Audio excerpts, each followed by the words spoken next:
It's akin to the student passing the master in terms of its meaning in modern society. Although it's probably not appropriate to compare the two. Here's the big one, here's the mic drop ready. It is not necessary to suppose that we are using the Shinai in place of the Nihonto in Kendo, but it should be treated with the same respect and in accordance with the same ideals. Boom. There you go. All right? On the center line, whether you are putting a lot of pressure on, making them go on the defensive, or whether you are taking a more passive or inviting stance, I should say, in order to get them to go on the aggressive so you can use your sort of Ojuwaza. These are super important things, but it's only done through practice. Hi folks, it's Andy. I hope you're having a fantastic day. Welcome to Kendo Rant. We've got some fantastic questions for you today. We're going to jump to them in just a moment. We are recording here for YouTube. We are live down here on Instagram as well. So any of you guys in Instagram live, if you want to fire your questions, you can fire them in the comments there, and I'll answer them as we go along with Kendo Rant as well. Don't forget to like, share, subscribe. You know all the YouTube magic. Follow us on Instagram so that you can join us live next time if you're not already following us. Follow us on TikTok, all the socials, you know all that brilliant stuff. Most importantly, like, share, subscribe. Leave a comment down below using the word Kendo in the YouTube comments. That helps the YouTube, what they call ninja robots. Go out and find more people to start Kendo. We're going to get 362 gazillion people start Kendo in the next 15 nanoseconds just by using the word Kendo in a comment down below. Okay? What a great Kendo video. It's the best Kendo video I've ever seen in my life. Something like that. Okay? But what could be more important than that? What could be more important than that is supporting the channel. Support the channel by shopping at KendoStar.com. KendoStar is the best Kendo equipment website in the galaxy, universe, future and history of the human race. Now, of course, I would say that because I own the place, but it's absolutely true. All right, that's KendoStar.com. Don't buy twice. Buy right first time round and shop at KendoStar. Okay, right. Let's get to these questions. All right, let's get to these questions. All right, before the batteries on my lights and stuff run out. Right, let's check this Instagram camera if we've got the right thing. Are we okay there? We can see everything fine. Yeah. Hello everybody on Instagram joining us. If you've got questions live, put them in the comments and I'll answer them along with the comments that have been sent in for Kendo Rant. Okay, first one. Bit of a long question because they put two questions in here, all right? But let's have a look. It says, okay, you're going to have to bear with me again this week, folks. I'm not super well. I've got my drink of water again, because I'm still getting over this awful cold that I've had. You can probably tell from my voice. I'm going to be clearing my throat throughout and stuff like that, so apologies. But let's get to it. Hello, Sensei. A little question from New York. You've been a high-level competitor, going to the World Championships multiple times. Now you're 7th dan and past 4 years old. All right, don't rub it in. And I was wondering how aging, combined with the maturity of your kendo, has impacted the way you approach Shiai. This is a good question. I like it. We can see, watching the All Japan Kendo Championships and the 7th Dan Championships and then the 8th Dan Championships, that the style of Kendo changes a bit. It seems to me that there's less feints, longer semi, maybe more Ojuwaza and so on. I was wondering if it's just a natural process for those players and if their Shiai evolves along with their Kendo, if there's a conscious effort to adapt to one's style and Shiai practice to better suit their age and Kendo maturity. I'd also love to hear your opinion and personal experience. Thanks. There can be only one. What a great quote that is. What a great movie. Excuse me for the coughing. A second question came to mind. In the area where I practice, many people from Suberi try to time the moment the Aite will move back as they start moving, and as they start moving back, they just strike Hikimen instead. To be clear, I don't feel I'm moving back without care. I pay attention, I'm fully present, and then I communicate to them, let's move back. They start moving back their body and then strike instead. I find it very frustrating because we have to move back and do it in proper kamae, no blocking or covering the sword, when we're defenseless. What does the official rule say about it? I don't see people doing that in Japan. What do you think about it? Okay, Right. Simon, I see your question down there. I'll answer it in a minute. Just after well, it says the question from Simon says any Kendo places friendly to foreigners in Kumamoto. I'll quickly answer that before I answer this one actually, because it's a long question. This is an easy one. There's plenty of places in Kumamoto that are friendly to foreigners. It depends on your sort of Kendo experience and your level of Japanese speaking. But there are plenty of foreigners doing Kendo. Not plenty, but there are foreigners doing Kendo in Kumamoto. Kumamoto is a huge prefecture as well, so it depends where in Kumamoto. Best place to start is like look at the Kumamoto Budokan, see if there's any practices there. I got into practicing Kendo there at different places through networking by going to I went to an open practice that was at the Budokan, which was on the Kumamoto Kendo Federation website. Okay, but they are definitely, there's lots of wonderful people doing Kendo in Kumamoto, and I'm sure they'll be very helpful for you. So these questions, right? So this first one says, all right, yeah. So what you're asking is, as you get older and more experience, how does that change your approach to Shiai? That's the question at hand right now. Okay, so and how have I noticed that in a way, should we say as well, and especially if we look at things like the Old Japans and stuff like that. So obviously, yeah, as you pointed out, I'm not a young man anymore. Simon says, "Arigatou gozaimasu." You're welcome, no problem at all. I'm not a young man anymore, but I'm not old either. So I'm still sort of physically capable, but I'm not as young as I was back in the day. And it's really interesting because yesterday, I'm kind of glad you asked this question. Yesterday, I found some old Shiai videos of me from the WKC years ago now. And it was kind of surprising to see how my Kendo has definitely changed. And I was probably faster then. I was definitely thinner and more athletically capable. But I feel like my Kendo is a lot better now. So it's a really interesting paradox in a way.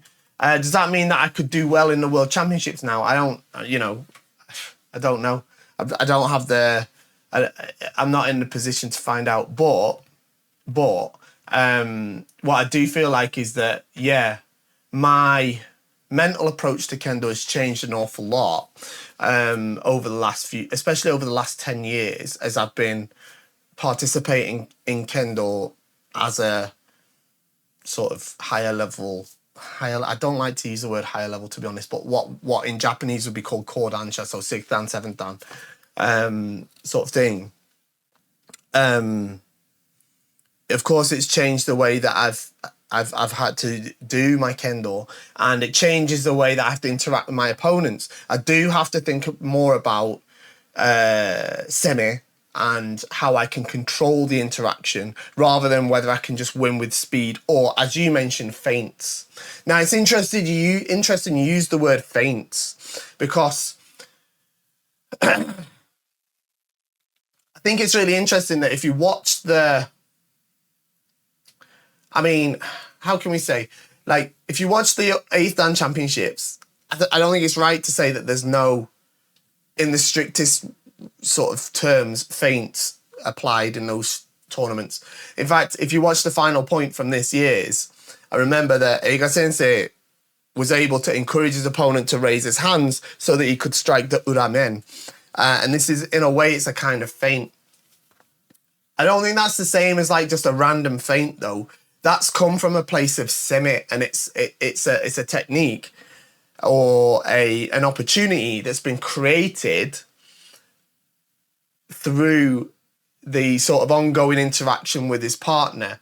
So that's why the word feint sometimes doesn't always do it justice, because it sounds like you're just kind of going, kind of throwing something random out there, which of course isn't really what's happening. And it's the same with, if you look at some of the stuff that I've put out, on the instructional videos, stuff like men misete kote, stuff like this. You could call that a feint to the men and drop to the kote. You could call it that. But what I've done my best to really emphasize whenever I've talked about a waza like that, for example, is it's not about, the key point of that isn't the feint. The feint is part of it. but that isn't the key part. The important part, the real meat of that waza is this the build up, the construction of it, the semi. That is that's what it's all about. Yeah, you have to make the opponent feel like their men is about to be hit, so that they're likely to raise their hands in the way you wanted to, so you can hit the kote. All right. Now, I think that as competitive kendoka sort of get older, but still obviously participate in high level competition, and they obviously ascend the dan ranks, in which by which that means their kendo matures. I think that process of creating opportunities, whether that's through feints or through more subtle means, becomes a lot more refined. And I feel like the quality of their ippons is really, really kind of elevated. Like some of my favorite shiai is in the All Japan 7th Dan Championships, because those guys, and that's probably biased because those guys are all my generation, they're all a similar age to me. So I find them really relatable. So I actually find those matches somewhat more enjoyable even than something like the All Japan Championships, to an extent. Though I do love the All Japan Championships, don't get me wrong. But I do think it definitely is a natural process, because you can't, when you get to 40 or whatever, 40, like I am, 41, 42, you can't just rely on your physical speed and agility anymore, or even your reflexes, right? Everything has to come from a place of your control and creation. And that's the only way that you're going to be able to take points on younger players who are much faster, much more agile, and have much faster reflexes than you do. And it won't always work. But sort of invariably, when you see these players who are a little bit more advanced, and they're, like in terms of their downgrade, let's say, and experience, and they're obviously a little bit older, and they go against these younger players, that's how they win when they do. All right. It doesn't always work, obviously, sometimes. And there's a tipping point, right? There's a tipping point. But at the same time, I've seen sort of guys in their 60s, even 70s, sort of beat up on young lads in the 20s. But it's not the same. It's not right to assess. Like, if you watch, let's say you watch a 70-year-old Hanshi, or a 65-year-old Hanshi doing the Jigeko with like a 25-year-old All Japan level player.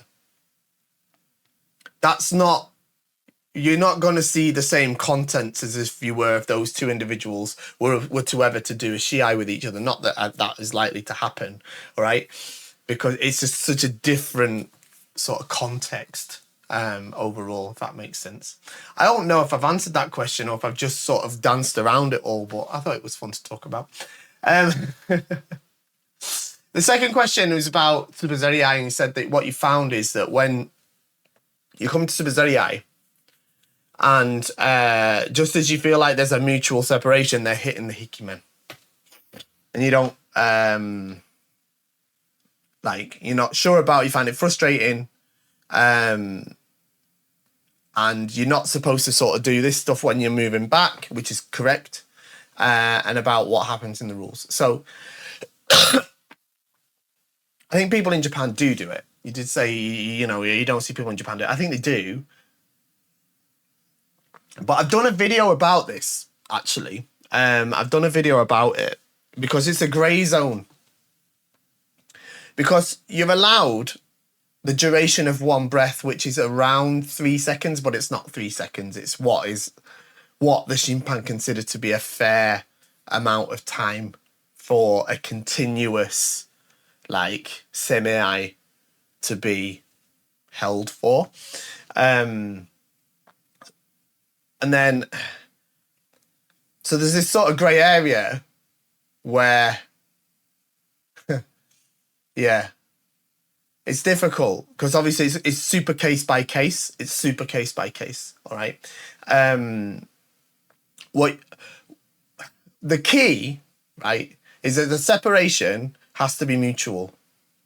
And I think a lot of people misunderstand that them stepping back means that the other person has to also agree to step back and engage in a mutual separation, which isn't necessarily always the case.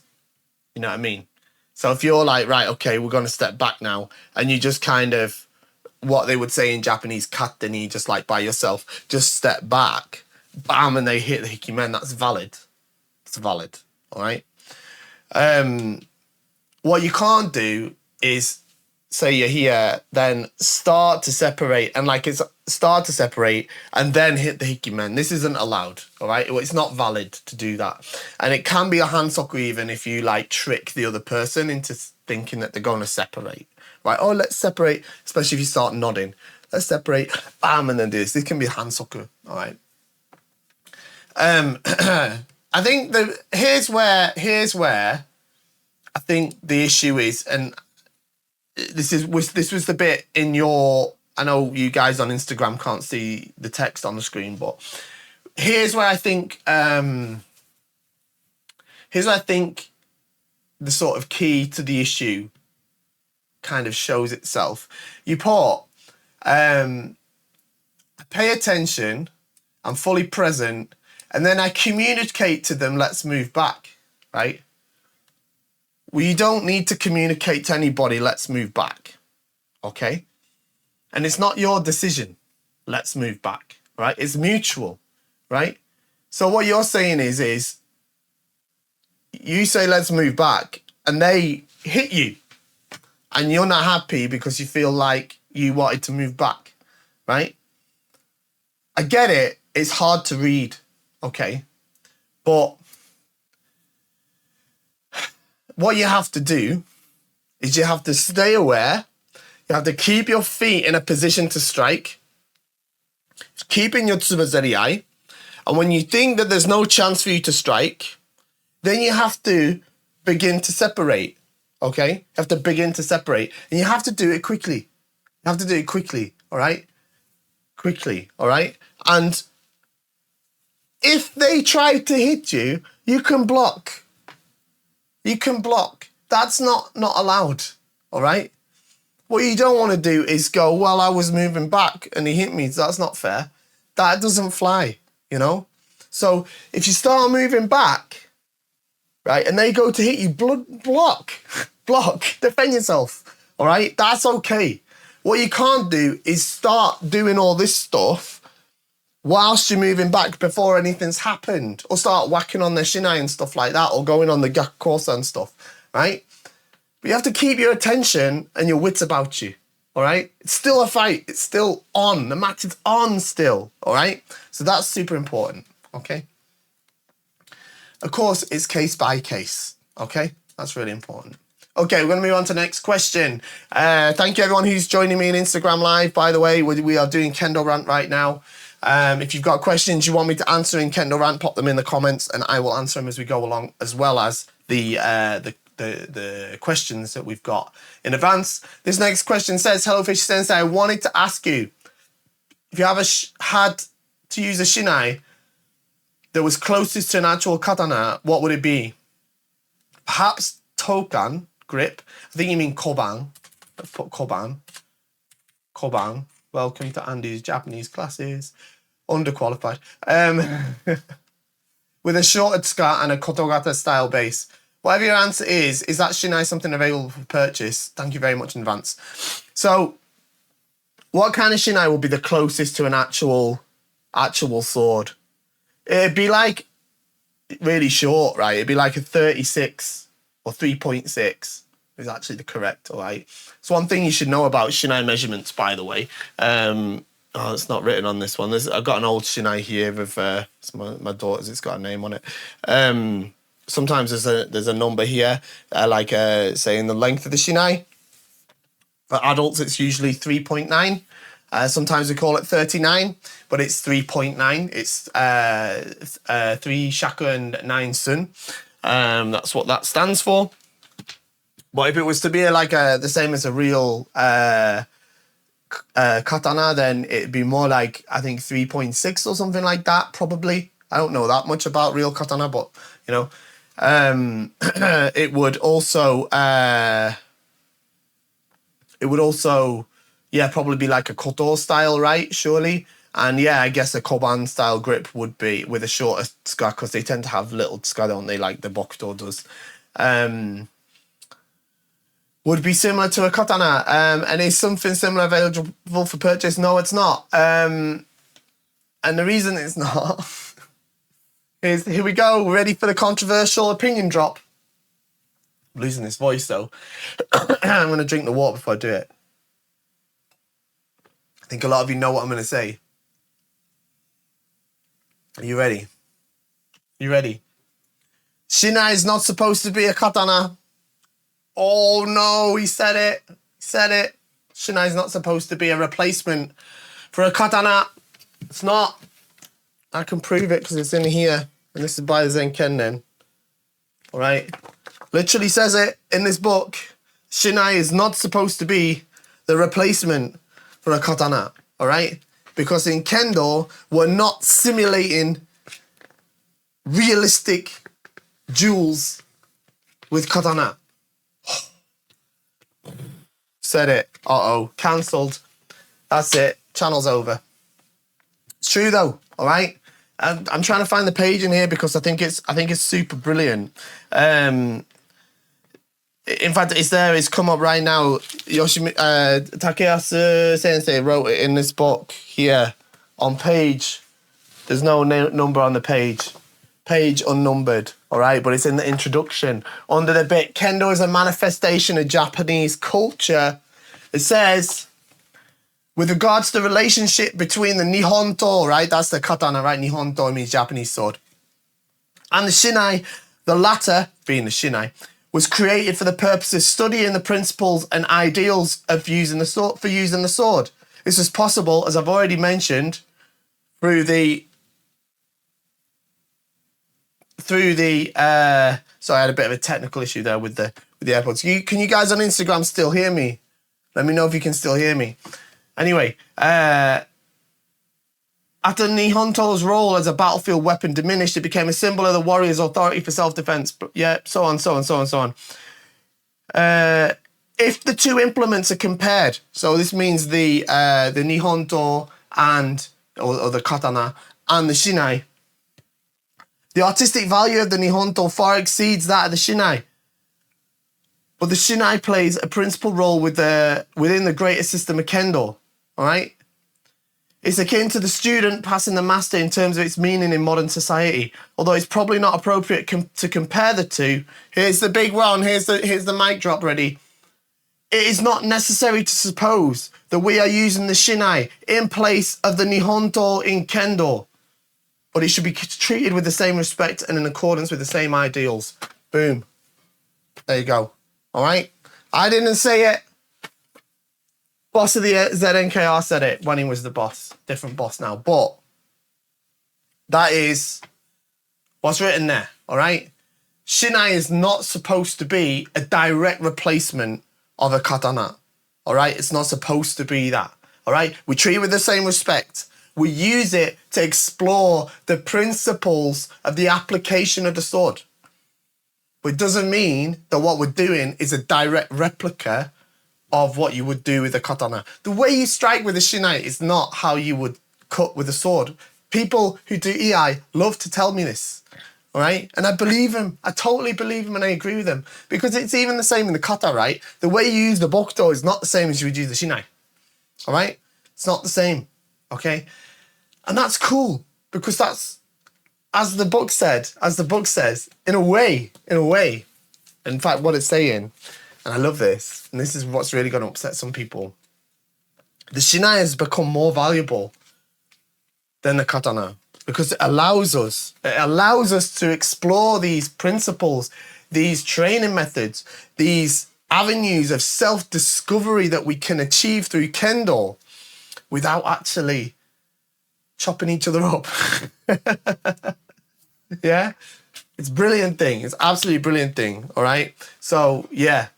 In short, no, you can't get a Shinai that's the same as a katana. There we go. Next question. Dear Sensei, Kyoto was so hot last weekend. I bet it was. Some old rivals up against each other, like Takanabe versus Teramoto senseis and Furukawa versus Ujiie senseis, and Sumi sensei returning. I think he's been off for a few years. What was your favourite bout of the Kyoto Tai 2025? How can you pick a favourite bout from what a brilliant event that was?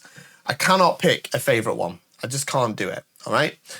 But what I would say is, there's a couple of things I'd say, actually. If you go to the last, like, you can watch the live stream of the whole thing on the All Japan Kendo Federation's YouTube channel, which is kind of cool. But it's like, they're like 7-hour videos. I think there's 3 or 4 of them. But, of course, I didn't watch all of them. I've been through and watched a few. I have watched the amazing Takanabe Sensei versus Teramoto Sensei, right? And like, if you put that on, it's like on the last day, it's like the final day on the, I think it's the East court.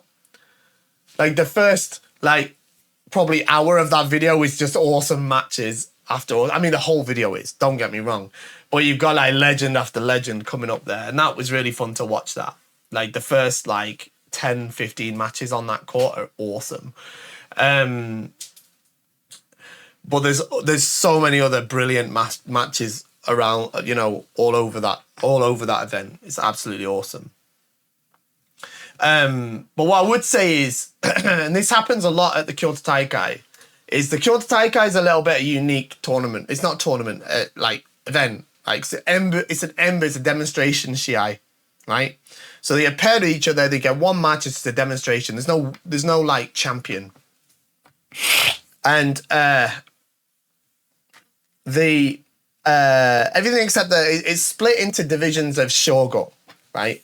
So there's a Denshi division, there's the Kyoshi division, and then there's the Hanshi division. I think it's further split into dan grade as well. So you get the like Denshi Rokudan Nobu, and you get the Denshi Nanadan Nobu, and then you get the Kyoshi Nanadan Nobu, Kyoshi Hachidan Nobu, and then you get the Hanshi Hachidan Nobu. I think it's just the Hanshi Nobu though. But anyway, I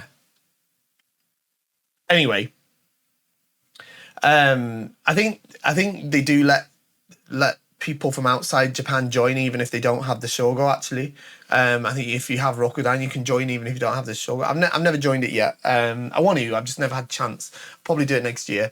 But basically, it's a demonstration match, right? It's a demonstration match, and then what you get is legends against each other all the time. And everything except the Hanshi Nobu is they have the Shimpan and it's Sanbon Shobu, right? But you get these amazing matches, as you say, like Takanabe Teramoto or Furukawa Ujiie, something like that. Brilliant matches. The thing is, though, is they're really short matches. I think they're like a minute and a half, and I think maybe some of the, like the Hachidan might be 2 minutes, something like that. They're super short matches, and you get two titans facing off with each other, right? Who are like on a par with each other. Of course they are. The legends and the titans, as I say. So, it more often than not, it ends in some kind of draw. Because they're, two legends on that level, they need more than 2 minutes to get something out of, you know what I mean? Like get to a result. Generally. Sometimes it happens, of course. But more often than not, you have two players like that, and they need more than that time to pull something out of the other side. So it's interesting. I couldn't pick a favourite bout. There's just too many that are brilliant. But I definitely recommend anybody to go. Anybody wants to go to the All Japan Kendo Federation's YouTube channel and watch some of the matches from the Kyoto Tai, or as it's probably called, the All Japan Kendo Embu Taikai, I think it's called. Right. Next one, if my voice can hold up. I'm doing my best, guys. I'm doing my best, all right? But I'm losing it. Thank you for everyone joining us on Instagram, by the way. If you want to, if you have a question for Kendo Rant, you can put it in the comments. I'll answer it right now. Dear Fish Sensei, first of all, sorry for my bad English. Brilliant English. So I have a question about a situation in Jigeko. The situation is face-to-face kamae, both Chudan no kamae position, and then my opponent lowers his kamae to almost like gedan, but not exactly.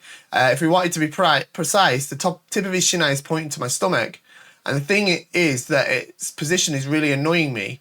So my question is, what can I do in this position to control my enemy and get an ippon? It's interesting. So what you got you Chudan, but somebody's like pointing the shinai like almost, I guess, like almost horizontal, flat against the floor, like, I guess. I think there's a lot you can do with that. All right, there's a lot you can do with that. It's going to depend, and you're going to need to experiment with it. But straight off the bat, someone does that to me, and we're talking gokaku geiko here. I'm not talking about practicing with a sensei, right? Sensei does that to me, I'm leaping for men so you can do kaishido. That's what's happening with that, right? Because that's what you do with the sensei, right? You go to the sensei to get hit. You don't go to the sensei to be hit. No, you go to the sensei to be hit. You don't go there to hit them. But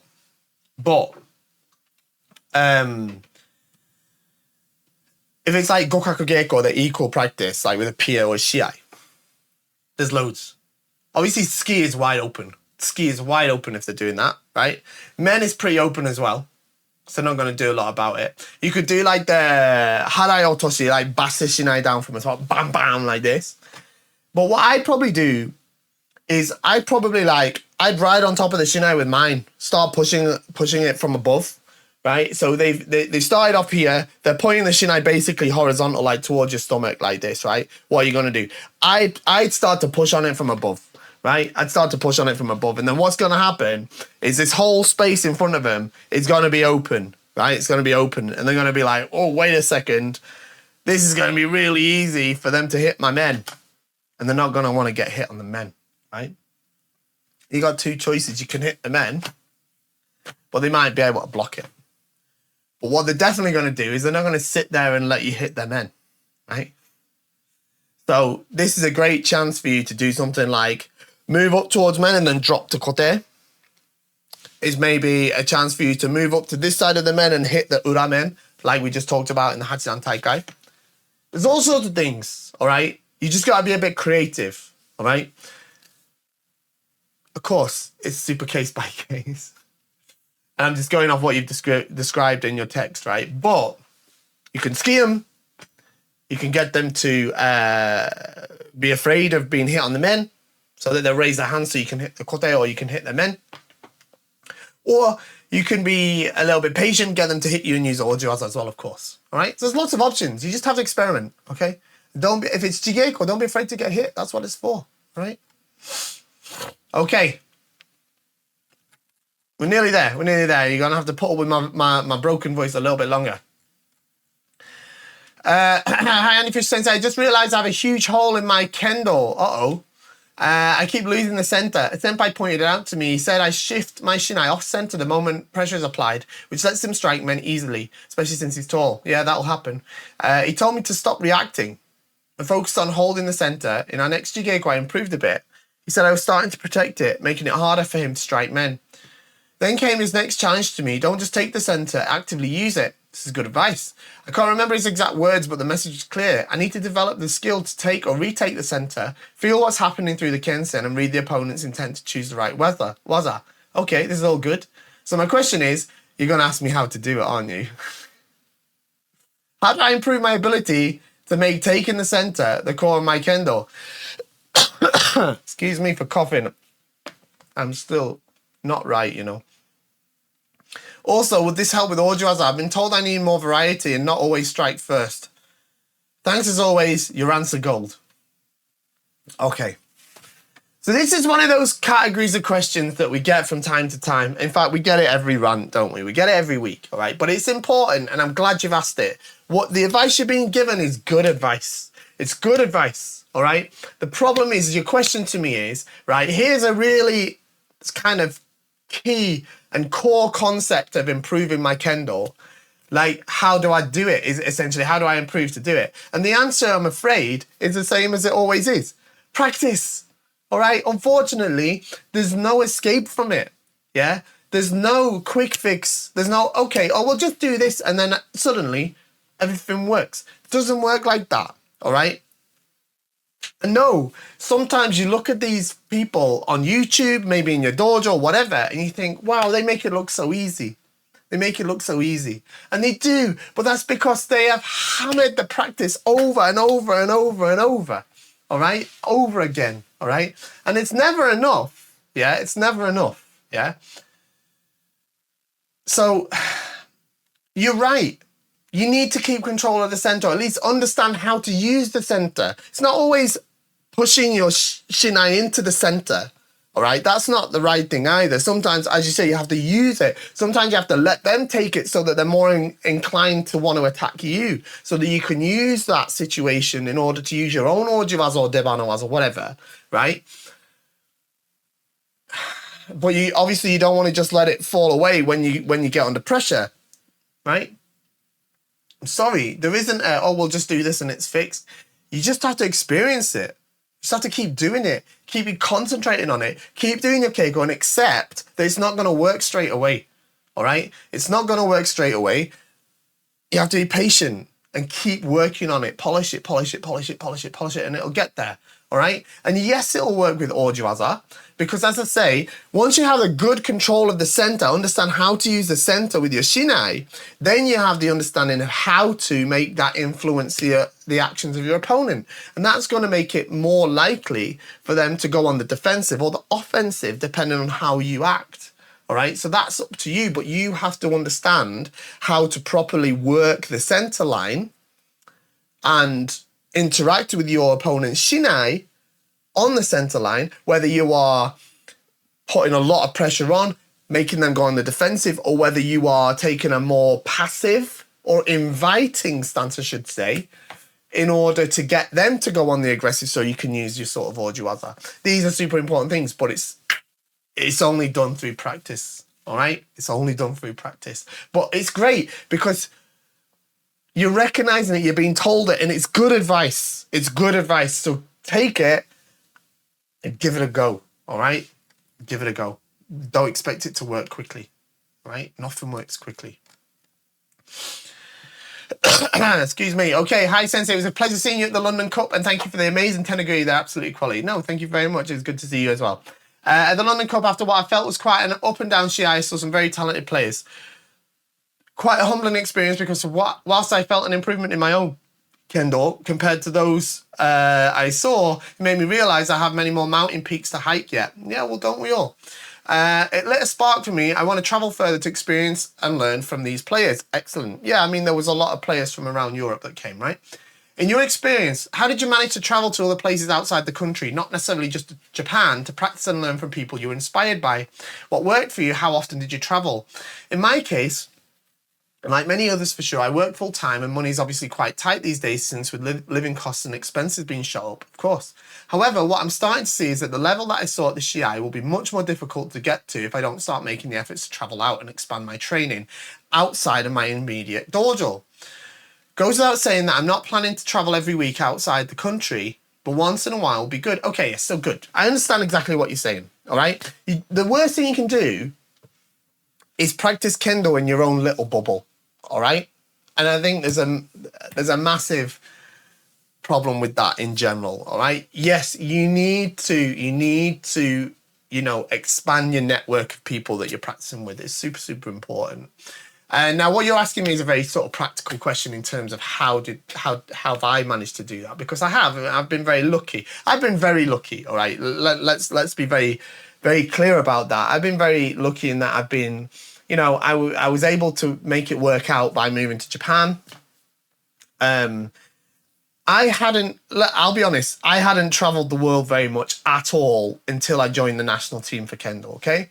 I joined the national team and then my first Euros was in Switzerland. I'd never been there before. Then I went to the World Championships in Taiwan. I'd never been outside of Europe before. I'd never been to a country where English wasn't like a, like a common language.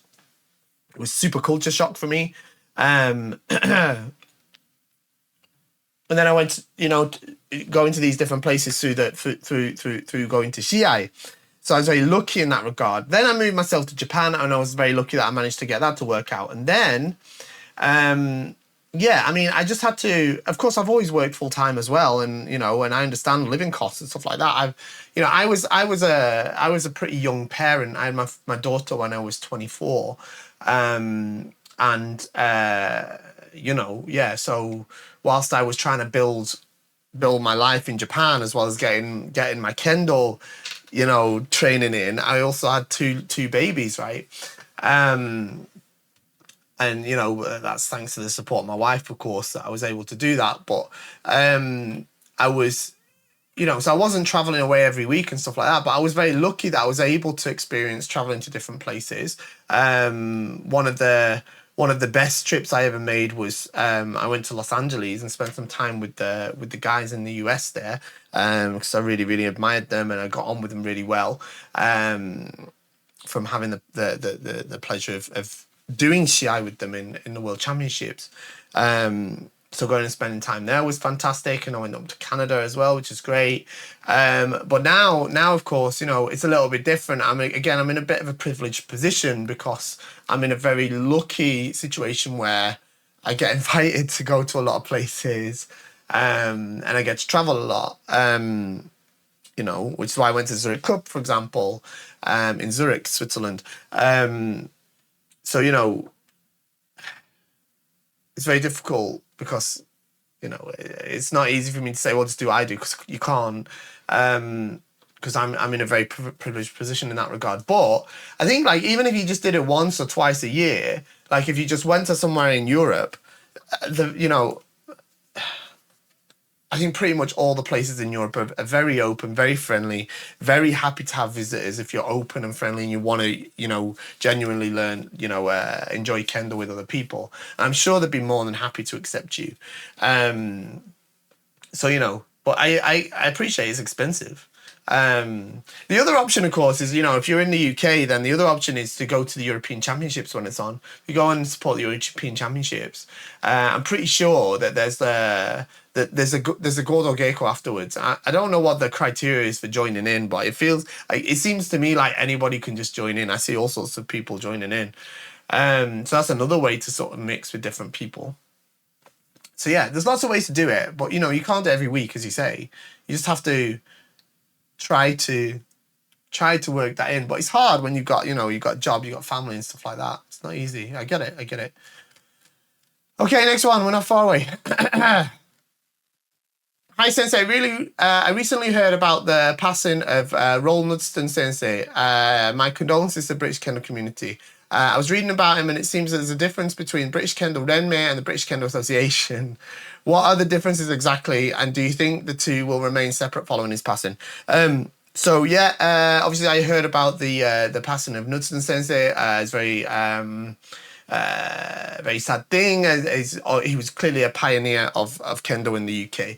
I didn't know Sensei at all. I never met him. I'm from a completely different area of the country. So that said, I do understand that there is a difference between the British Kendo Renmei and the British Kendo Association. I don't know a lot about that, to be honest. I try not to involve myself in that. I don't have a strong opinion on it either. I just, I don't think that, like, they're gonna not be separate anymore. I believe that separation will probably remain in place, because it was probably there for reasons that people felt were worthwhile, which is acceptable. So yeah, I can't answer much on the question because I just don't know enough about it. I don't have a particular I don't know of I don't really know much about the Renmei all that much, the British Kendo Renmei all that much, but I don't have an issue with them or any sort of malice or anything like that. I think that I've had very small conversations with some people. I think some people have some guys in there have bought stuff from us before, and they've always been super nice and super brilliant people. So best of luck to them in their pursuit of Kendo as well. So yeah, it's just Kendo in it at the end of the day. Hello, Kendo. Good. That's for the algorithm. Super good question. Are you planning to come to Japan and more specifically Kansai area at any point in the near future? On a serious note, do you have any plans to go on any international events, competitions, seminars in the near future? Okay, so yeah, that's a good question. So I've not been to Kansai for quite a while. I'll probably come to Kyoto next year. I'll probably come to the Kyoto Tai next year. I've got a lot of friends in Kyoto and Osaka. So, maybe I'll go later this year. I don't know. Most of my Kendo connections or connections in Japan actually are in Kyushu. So I tend to spend most of my time down there, especially I like it a lot down there. So yeah, I don't know. If I get a chance to come over to Kansai, maybe I will. So sure. And in terms of international events, competitions, seminars, I'll be at the European Championships this year. I'll be there as KendoStar is a sponsor of the event. Very happy to be a sponsor of the event for the first time. So you'll be able to come and say hello to me there. We'll have a booth there and stuff like that. Where you can come and get to know us a bit more. What else? I've got other stuff going on too. I have quite a lot of, I've been invited to a lot of stuff and I've accepted most of it. So I know I've got I've got an event in Poland, got an event in Germany. I think I'm going to the Philippines even this year. So I've got I do all these sort of things. I love to travel around and see everybody. Okay, I love it. Okay, last one. If you guys watching live on Instagram have got any questions, now it's time to bang them in the comments because once I've done this one, we're finished, all right? Especially as I'm losing my voice. Sensei, how to do keiko effectively at the end of every Kendo events? Like after Shiai or Shinsai, I'm so exhausted, my left calves nearly got cramped and the Shinai suddenly felt so heavy. I really want to blame on the Koto Shinai that my men's strike is slower. The same happened after I got it. Like all the ash sabaki, kihon, some rounds of kirikaishi, uchikomi, kakari geiko, but sometimes my entire left leg got cramped. One of my sensei told me I just tough it out and should never show signs of exhaustion. I've been doing this for a few years now and doing very well in my kendo. Do you have some sort of concrete mindset to tough out the training all the way to the end of practice? How do you keep and this is a different question, how do you keep the two arms fully extended forward and not get elbow pain? My Kendo stuff says where in Germany? Be Berlin. Harry, hi Sensei, what's the best way to feint a strike? For example, feint men to kote is a good question. Got a video about it, you should go and watch it, but I'll answer that before I answer this question, all right? So I talked about this a little bit earlier, but basically, if you want to do a feint, all right, the most important thing about a feint isn't the feint itself, it's how you set up the feint, all right? It has to be believable, all right? Otherwise, it's a waste of time. That's the whole point of a feint, is you make an opponent think you're going to do one thing and you do another, all right? So the point of it all, the key of it, is making sure that you sell it and it's believable. And what people normally get wrong about it, especially when you said feint men and hit kote, right? Is they spend like the feint to the men, it just isn't believable. It just isn't realistic. It looks something like this, like that, right? Who does that, right? Has to be said here, have to press on the shinai. I'm going to hit your men. I'm going to hit your men. I'm going to hit your men. And really like, I find it best to do like a kind of osae like this. So you're pushing their shinai down so that there's more space in front of them like this. And it's all open like this. And they think, oh no, my men's in super danger, right? And then from there, once you're here, it can't be like this. It has to be like that. Bam. Yeah? Not 1, 2. Has to be ba-bam. 1, 2. Not 1, 2. Okay? It's really important, all right? Really important. You have to almost like, I think what people do is they'll make the feint and they'll wait for the other person to block before they hit the kote. You have to make sure that your semi and your setup is good enough and confident enough so that you can assume that they will block. All right, so you can assume that they will block so that you don't stop or pause between the men and the kote drop. All right. My Kendo says feint men with whom you call me works well. Yeah, exactly. Also, if you feint to the men, don't pull the shinai back. Pull it forward. Push it forward, sorry. Like almost like you're stabbing towards their eyes. Don't stab their eyes, but towards their eyes. Pam, pam, this way. And it'll be much more believable. If the shinai comes towards them this way, they're more likely to do this, and you're going to smack them on the kote, all right? Takes practice, but it's all about the setup. It's not about the feint itself, all right? It's about the setup, okay? So this question here says, how, the first part is how to do, like basically how do you push yourself through a kegel? It's not easy, I get it, right? And you mustn't push yourself harder than you're capable of, all right? And you'll end up injuring yourself, all right? But no problem, Harry. No problem. Good luck with it. I know you can do it. I said this to one of my students at my club the other day, all right? They were exhausted. They were worn out, like this, right? And it was because, like, their footwork was just all over the place, right? So the kendo is entirely inefficient, right? It's entirely inefficient. So first thing, if you're struggling with exhaustion in your keiko, it's because your basics are probably lacking, all right? Because you're doing kendo inefficiently, all right? That's definitely one of the points, all right? Secondly, you have to control your breathing and try not to get into like this, all right? And you have to stay calm, all right? When you start to feel that tiredness and exhaustion creep in, you have to calm yourself down, pull yourself back a little bit and go, okay, you know? That's definitely another thing as well, okay? What I don't want you to do is just be like, oh no, my calves are burning and I think I'm about to die. I'm gonna push through anyway, and then you end up hurt, and that's not good. Okay, and about how to keep the arms fully extended forward when not getting elbow pain. I know it's a controversial one, right?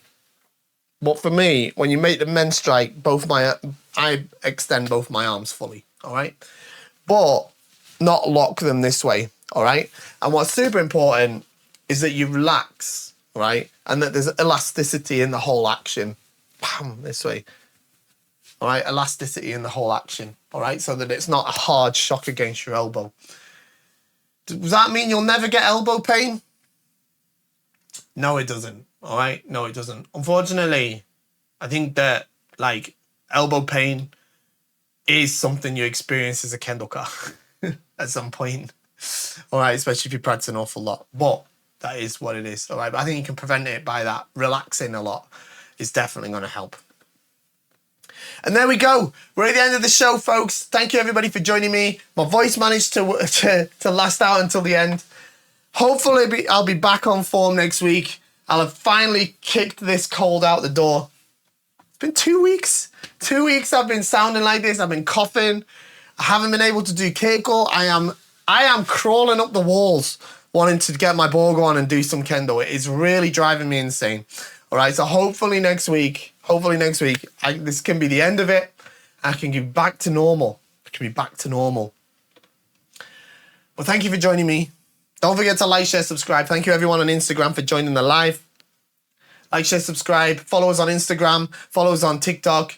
All that sort of social media stuff. Leave us a comment using the word Kendo. Shop at KendoStar. And I'll see you next time. Bye-bye.